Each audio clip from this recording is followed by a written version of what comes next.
সমগ্র বিশ্ব মুসলিম উম্মাহ কাছে আশুরার ঐতিহাসিক ঘটনাবলী অত্যন্ত গুরুত্বপূর্ণ। পৃথিবীর জন্মলগ্ন থেকেই আশুরা দিবসটি বিশেষ গুরুত্ব বহন করে আসছে। কারবালা প্রান্তরে মহানবী সাল্লাল্লাহু আলাইহি ওয়াসাল্লাম এর দৌহিত্র হযরত হোসাইন রাদিয়াল্লাহু আনহু এর মর্মান্তিক শাহাদত বরণ আশুরা দিবসকে আরো গুরুত্বপূর্ণ ও তাৎপর্যমণ্ডিত করেছে। কারবালার ঘটনা ইসলামের ইতিহাসে এক মর্মান্তিক কালো অধ্যায়।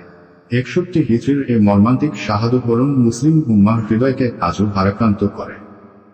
মর্মান্তিক ঘটনার সূত্রপাত হল হযরত মুয়াবিয়া রাদিয়াল্লাহু আনহু 20 বছর খলিফা হিসাবে রাষ্ট্র পরিচালনার পর হিজরি 7 সালে ইন্তেকাল করেন। তার ইন্তেকালের পর ইয়াজিদ অবৈধভাবে রাষ্ট্রীয় ক্ষমতা দখল করে। এই কারণে তৎকালীন মুসলিম বিশ্বের অধিকাংশ মানুষ তাকে ভালোভাবে মেনে নিতে পারেনি। পক্ষান্তরে মদিনা ও কুফার জনগণ ইমাম হোসাইন রাদিয়াল্লাহু আনহু কে খলিফা হিসেবে দেখতে চেয়েছে। এরই মধ্যে এক সময়ে কুফার লক্ষাধিক মানুষ ইমাম হোসাইন রাদিয়াল্লাহু আনহু কে পত্র প্রেরণ করেন। এ পত্রে তারা দাবি জানান সুন্নাহ পুনর্জীবিত এবং ন্যায়বিচার প্রতিষ্ঠা করতে অবিলম্বে তার দায়িত্ব গ্রহণ করা প্রয়োজন। যদিও এ সময় হযরত হোসাইন রাদিয়াল্লাহু আনহু ইয়াজিদের অত্যাচারে অতিষ্ঠ হয়ে ইরাক থেকে চলে গিয়ে মক্কা মদিনায় অবস্থান করছিলেন। মদিনায় অবস্থানরত সাহাবীরা এবং ইমাম হোসেনের আপনজনরা এ সময়ে ইমামকে কুফায় যেতে বারণ করেন, কারণ তারা আশঙ্কা করছিলেন ইয়াজিদের পক্ষ থেকে বাধা এলে ইরাকবাসী ইমাম হোসেনের পক্ষ ত্যাগ করবে। কুফাবাসীর ডাকে সাড়া দিয়ে হযরত হোসাইন রাদিয়াল্লাহু আনহু তার চাচাতো ভাই মুসলিম ইবনে আকিলকে ইরাকের সার্বিক অবস্থা পর্যবেক্ষণের জন্য পাঠান, আর বলে দেন যদি সে পরিস্থিতি অনুকূল দেখে এবং ইরাকবাসীর অন্তর সুদৃঢ় ও সুসংহত মনে হয় তাহলে যেন তার কাছে দূত প্রেরণ করে।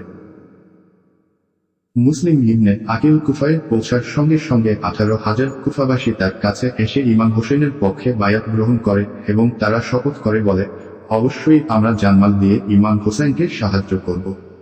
তখন মুসলিম ইবনে আকিল ইমাম হোসাইন রাদিয়াল্লাহু আনহু এর কাছে পত্র পাঠিয়ে জানান যে কুফার পরিস্থিতি সন্তোষজনক, তিনি যেন আগমন করেন।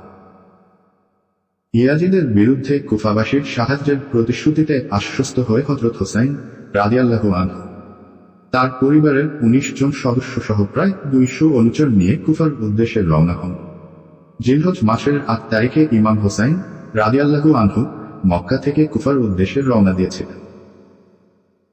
এই খবরে ইয়াজিদ উত্তেজিত হয়ে কুফার গভর্নর নোমান ইবনে বশির কে পদচ্যুত করে ওবায়দুল্লাহ ইবনে জিয়াদকে কুফার দায়িত্ব প্রদান করে। ইমাম হোসাইন রাদিয়াল্লাহু আনহু যেন কোনোভাবেই কুফায় প্রবেশ করতে না পারে সে নির্দেশও দেয় পাপিষ্ঠ ইয়াজিদ। ওবায়দুল্লাহ বিন জিয়াদ কুফায় পৌঁছে সেখানকার জনগণকে কঠোর হস্তে দমন করে এবং মুসলিম বিন আকিলকে হত্যা করে। এরপর ইমাম হোসাইন রাদিয়াল্লাহু আনহু কে প্রতিরোধ করতে 4,000 সৈন্যের একটি বাহিনী প্রেরণ করে।